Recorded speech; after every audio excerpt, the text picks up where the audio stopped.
ஆட்சி காலத்துல வருமானத்திற்கு அதிகமா சொத்து குவித்ததா கடந்த 2012ஆம் ஆண்டு வழக்கு தொடரப்பட்டுச்சு. 74.58 லட்சம் ரூபாய் சொத்து குவிப்பு வழக்குல இருந்து கடந்த 2022ஆம் ஆண்டு தங்கம் தென்னரசு மற்றும் அவரோட மனைவி மணிமேகலை ஆகியோர் விடுவிக்கப்பட்டதை எதிர்த்து சென்னை உயர்நீதிமன்றத்துல அப்பீல் செய்யப்பட்டது.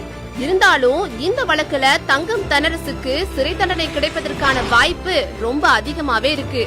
சரி, இப்போ திருச்சுழி தொகுதியில முக்கிய பிரச்சனைகள் என்னன்னு பாத்துடலாமா? திருச்சுழி சட்டசபை தொகுதியில பெரியப்பட்டி, வீரசோழன் போன்ற கிராமங்கள்ல கடுமையான குடிநீர் பற்றாக்குறை நிலவுது. திருச்சுழி நரிக்குடி இடையேயான 20 கிலோமீட்டர் சாலை குண்டும் குழியுமா இருக்கு. புதிய பேருந்து நிலையம் அமைக்கும் வாக்குறுதி இன்னுமே நிறைவேற்றப்படல. இந்த திருச்சுழியில போதைப் பொருள் புழக்கம் ரொம்பவே அதிகம். கடந்த 2025ஆம் ஆண்டு ஜூன் மாதத்துல 2500 கிலோ தடை செய்யப்பட்ட குட்கா பிடிபட்டிருக்கு. நரிக்குடி மற்றும் திருச்சுழி பகுதிகளில் வைகை ஆத்துல அதிகாரிகளோட துணையோட ரொம்ப பெரிய அளவுல மணல் கொள்ளை நடைபெற்று வரதா புகாரும் எழுந்திருக்கு.